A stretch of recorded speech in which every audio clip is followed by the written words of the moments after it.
All right, music fans, welcome back. Harmless me here talking about real music in real time for a couple of real people out there just like you and just like me.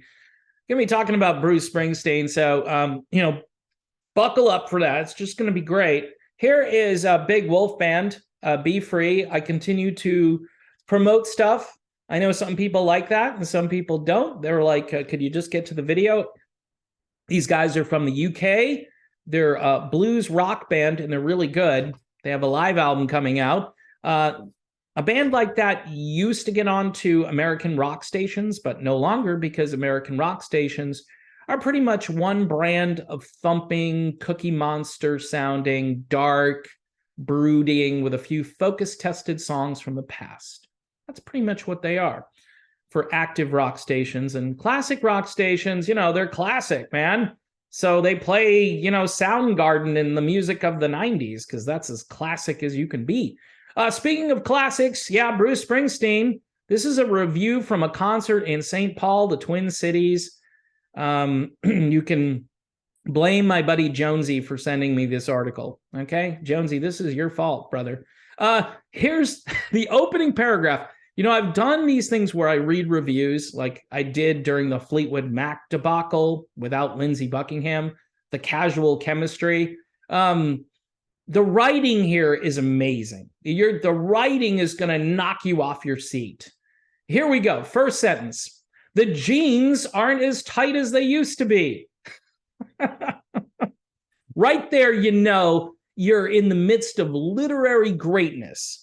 His once dark brown hair is now more salt than pepper. And with his blue Western shirt tucked into his jeans, his waistline suggests that maybe he's not doing quite as many ab-tightening crunches anymore. Yeah, I'm still doing the crunches. Anyway, Bruce Springsteen, long the age-defying rock star, almost looks like the 73-year-old grandpa that he is. So apparently here, whoever's reviewing this is admitting that Bruce is starting to look old, which he's 73.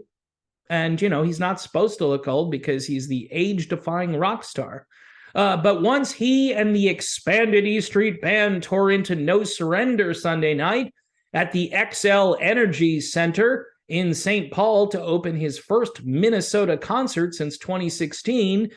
And I'm running out of air because this is a run-on sentence that doesn't seem to have an end point. It was obvious that there is no surrendering for the boss, not to age or to what? The Thing?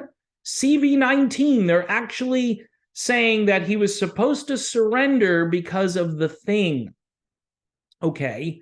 The Thing that has sidelined some of his musicians on this month-old tour, but not Bruce. Not Bruce. The Thing is not going to get to Bruce because he is gone to Walgreens and then to CVS and then to Walgreens again. So he's covered. They didn't mention his status. I'm sure Bruce has done all of the protocols, right?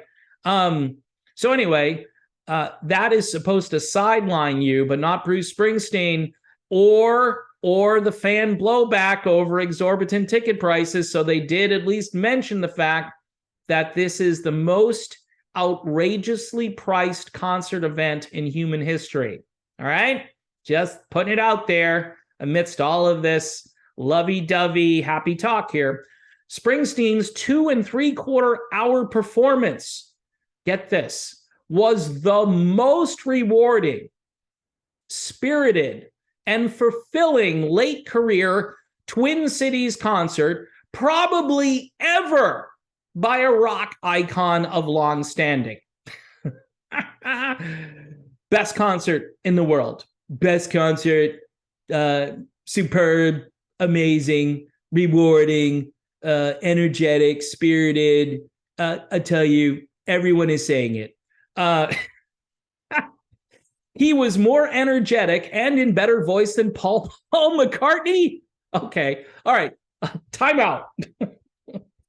So he sounded better than Paul McCartney. So it's worth the $600 a ticket, right? Paul McCartney on the last tour. I mean, okay, I don't know what a certain animal would sound like if you stepped on its tail.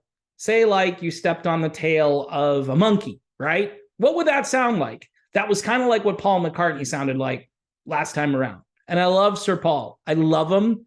He's amazing. He's fantastic. Probably the best musician who's ever lived, right?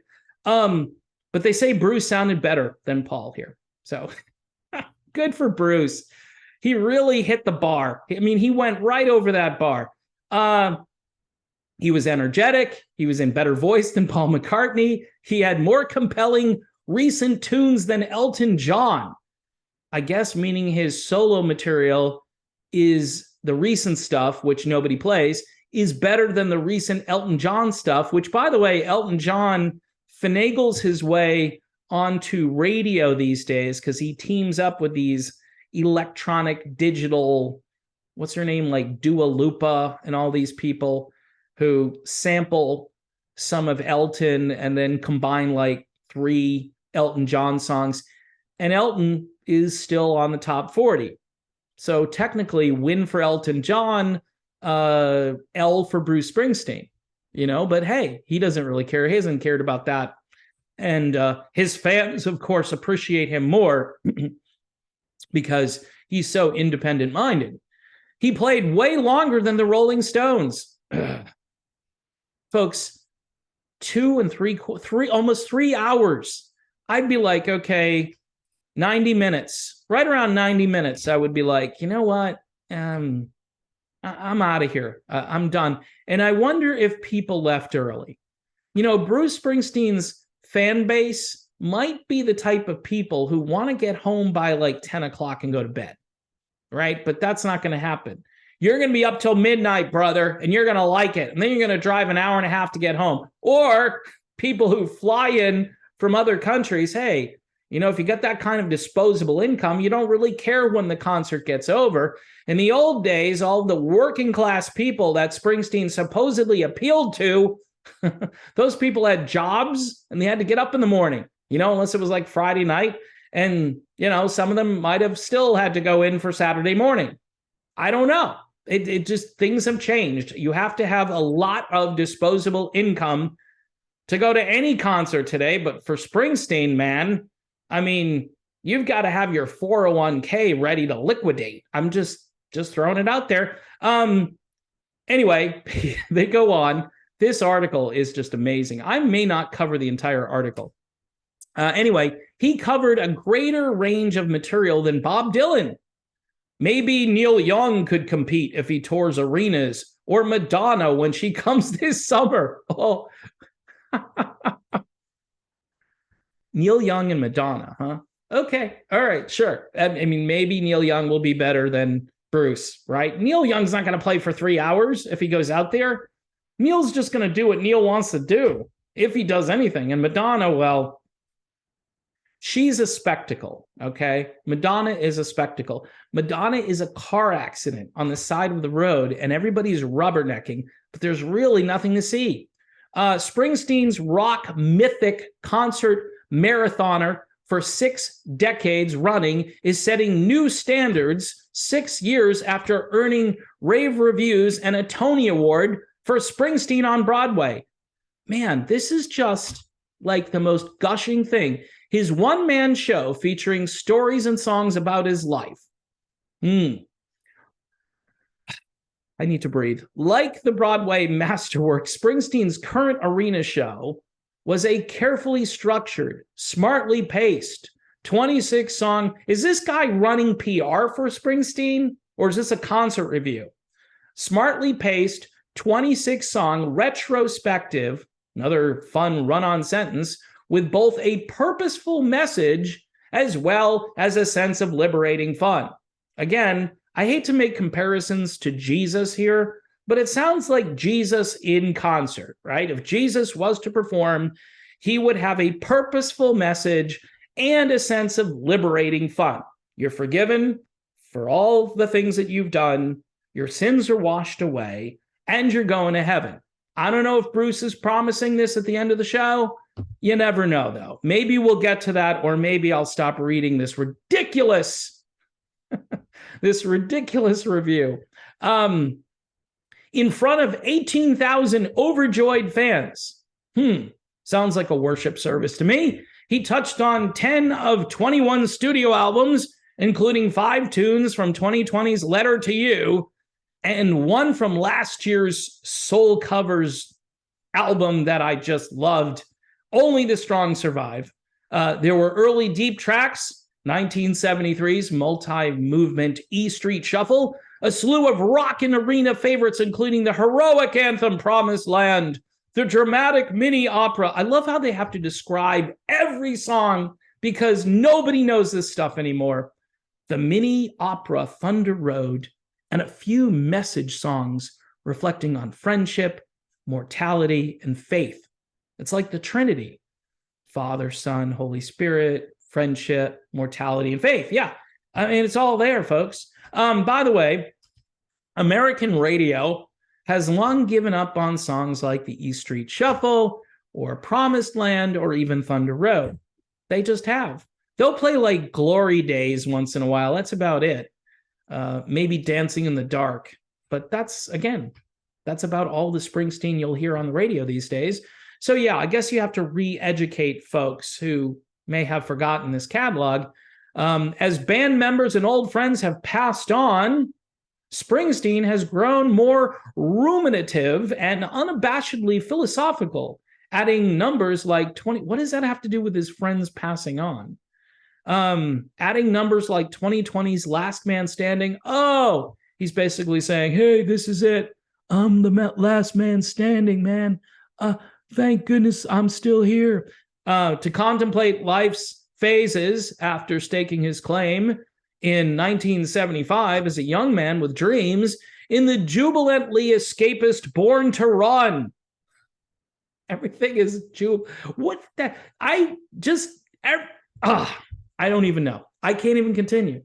He introduced Last Man Standing by talking about the first band he joined at 15. And he goes on to say he recently said farewell to its last other living member in that band who died of cancer. That's pretty sad, right? So yeah, I guess that's being philosophical and looking at your life and thinking, wow, I really am the only guy left. Well, with all the things that have been happening lately, 73 is the new 93. So Bruce is doing something pretty amazing. Maybe he should go back and do some more of those ab tightening crunches, and maybe he'll be around 10 years, 20 years from now. Who knows? Anyway, the backup singers elevated the always uplifting The Rising and the Commodore's Night Shift. Oh gosh, heard on Springsteen's Only the Strong Survive.